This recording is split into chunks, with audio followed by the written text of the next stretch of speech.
Selamat pagi untuk kita semuanya. Sebelum kita melakukan berbagai aktivitas kita, ada baiknya kita mendengarkan firman Tuhan. Sebelumnya mari kita berdoa. Terima kasih Tuhan atas sukacita yang kami rasakan di pagi hari ini. Engkau membangunkan kami dari tidur kami dan memberikan kami sukacita dan semangat yang baru. Kami akan mendengarkan firman-Mu Tuhan untuk memberangkatkan kami melakukan berbagai aktivitas kami. Hadirlah Engkau Tuhan, kami siap mendengarkan Engkau. Amin. Bapak Ibu yang terkasih dalam Kristus Yesus, renungan harian seperti yang tertulis di HKBP untuk hari ini 7 Mei 2022, tertulis di Kejadian 35 ayat 2. Lalu berkatalah Yakub kepada seisi rumahnya dan kepada semua orang yang bersama-sama dengan dia, jauhkanlah dewa-dewa asing yang ada di tengah-tengah kamu, tahirkanlah dirimu dan tukarlah pakaianmu. Demikian firman Tuhan. Bapak Ibu yang terkasih, apapun yang kita alami dan kita jalani selaku orang percaya pada kasih Allah, maka kita juga harus meyakini bahwa semua yang terjadi dalam kehidupan kita adalah kehendaknya dan di dalam pengetahuannya.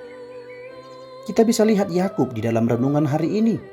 Yakub tahu betul betapa Allah mengetahui segala yang terjadi di dalam kehidupannya. Selaku manusia, pasti di dalam pergumulan hidupnya yang begitu sulit, tentu ia merasakan kegundahan. Ia tentu juga merasakan kekhawatiran akan hal-hal buruk yang akan menimpanya dalam kehidupannya. Tetapi rasa takut dan rasa khawatir itu tidak mampu merubah begitu besarnya rasa percaya dan keyakinannya kepada Allah. Rasa yakinnya bahwa kasih Allah yang ia percaya itu akan senantiasa menyertai hidupnya. Dan karena imannya yang kuat kepada Allah, maka ketika Allah memintanya untuk kembali ke Betel dan membuat mezbah di sana, Yakub menerima dengan segala kerendahan hati dan segera melaksanakannya.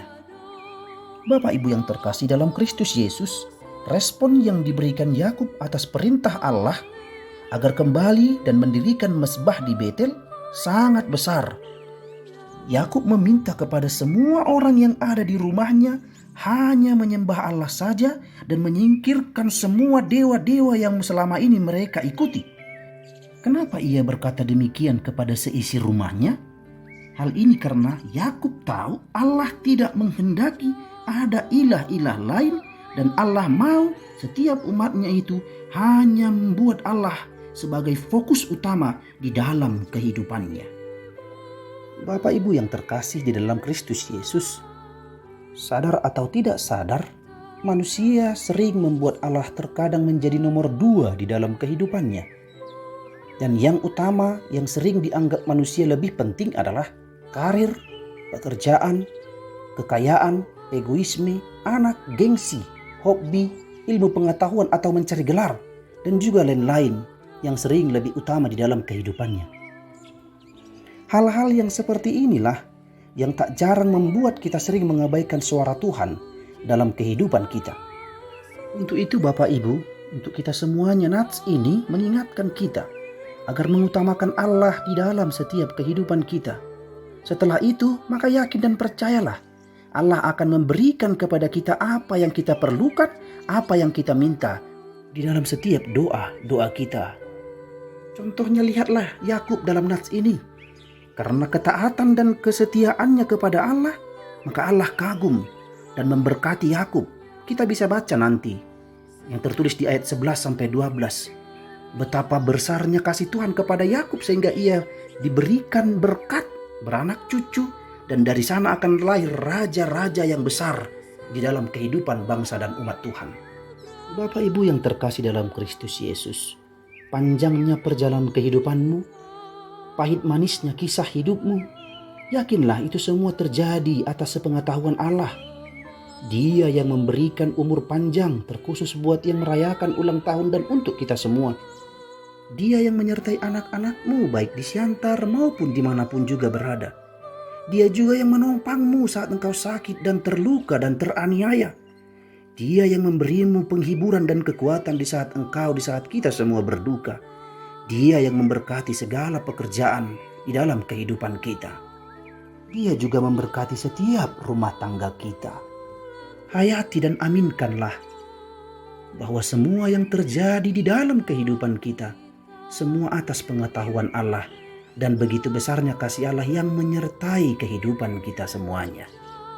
Bapak Ibu yang terkasih, jika selama ini kamu atau kita semuanya merasa bahwa kita bisa melakukan banyak hal itu karena usaha kita dan juga karena ego kita, berhentilah. Tukarlah pakaianmu. Gantilah pola pikirmu. Yakinlah bahwa dirimu, diriku dan kita semua tak bisa dan tak mampu berbuat apa-apa tanpa kasih dan penyertaannya. Percayalah, ketika kita merendahkan diri dan berserah kepada Tuhan dan meyakini bahwa semua yang terjadi dalam kehidupan kita atas pengetahuan Tuhan dan karena kasih-Nya yang begitu besar dalam kehidupan kita. Dengan demikian pasti berkat-berkat itu akan diberikannya kepada kita, dan juga kebahagiaan akan selalu menyertai perjalanan kehidupan kita. Amin. Kita berdoa. Terima kasih Tuhan atas firman-Mu yang kami dengar, yang menuntun dan mengarahkan kami agar selalu fokus dan mengutamakan Engkau di dalam kehidupan kami. Bapa, kami percaya Engkau akan selalu melindungi kami.